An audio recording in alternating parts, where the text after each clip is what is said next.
Puno man ang schedule sa dami ng nakalinyang proyekto at commitments, may time pa rin mag-unwind si Asia's multimedia star Alden Richards.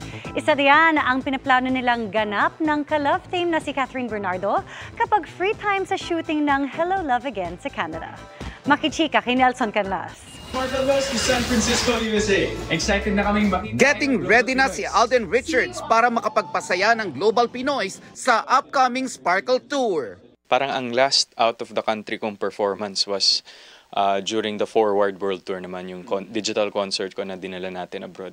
So nakakamiss din. I think giving entertainment to the Filipinos abroad is iba rin yung ligayang nabibigay.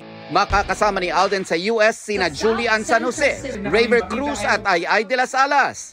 Mula US hanggang Canada naman niya makakasama sina Bubay at Yorme Isko Moreno. Masaya, magulo, makulit. Yan ang nararamdaman ko. So, na mangyayari dito sa grupo namin na to. But nonetheless, happy. Looking forward kami to see our Global Pinoys.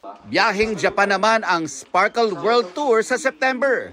Ready na rin si Alden para sa kanyang 3-week shoot sa Calgary, Canada para sa pelikula nila ni Catherine Bernardo na Hello Love Again.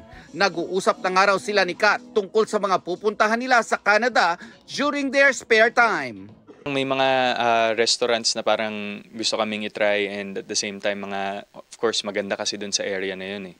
So syempre on our free days, syempre kasama yung ibang cast, we might go there.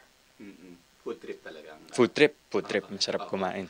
Only 2 days to go, excited na rin ang Asia's multimedia star para sa GMA Gala 2024. It's really a collaboration and gathering of stars.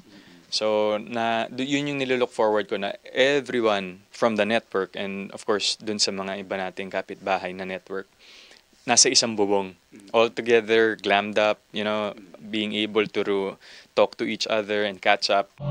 Napakahirap talaga maging isang maralita.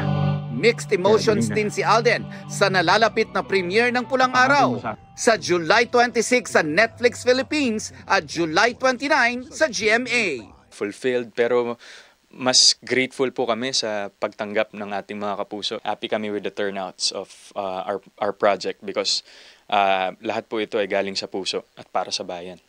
Nelson Canlas, updated sa Showbiz Happenings.